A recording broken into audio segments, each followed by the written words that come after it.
We were married for a year, and we were trying to have kids or whatnot, and things were just weren't working. And so after about a year, we figured, okay, let's go to a doctor.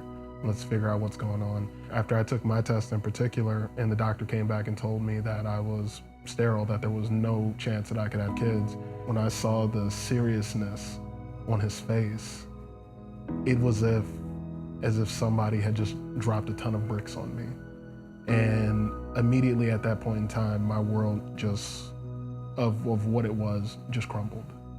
When we heard the news, it was devastating because, we questioned God on, we did it right. We were in 2 different homes. We planned it. We did premarital for a year. So that was our question, and why us? Why us, God? And, we did it according to the word and according to what your word says. And what did we do wrong? We didn't have much options in the doctor's office. They really just said, you know what, you could try by doing in vitro. And so we said, okay, let's try.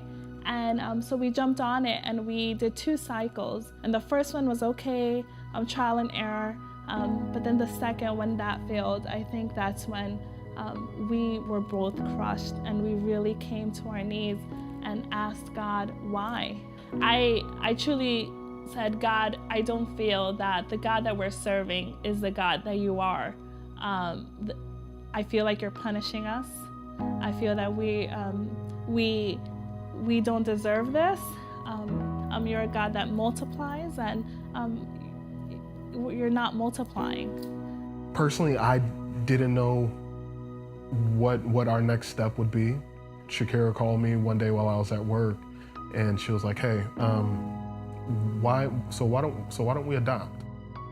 So then we took we put a break on it, and just really navigate through our emotions, right? So pretty much with the adoption, things just didn't line up.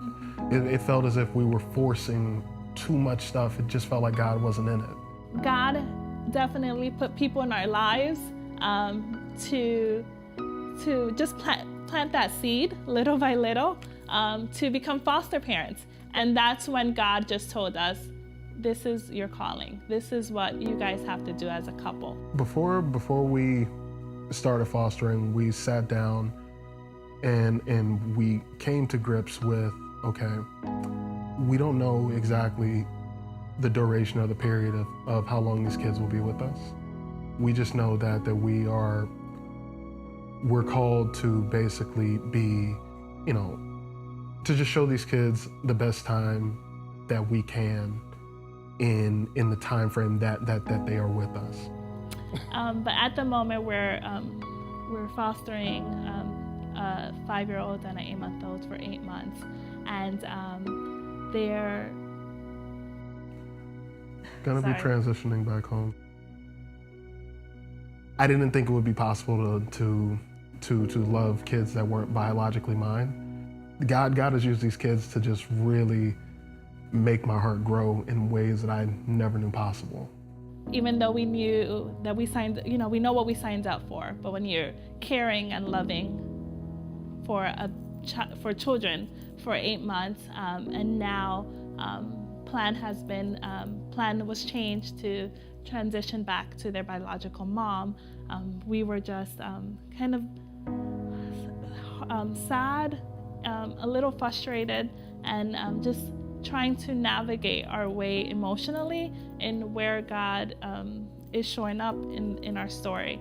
And 2 days later, we found out, or we got a phone call for a baby that needs a home, and who birthday, everything is pretty much unknown, and she was just pretty much how we say is that God opened up the heavens and just put this baby girl on earth and left her with a note with our name.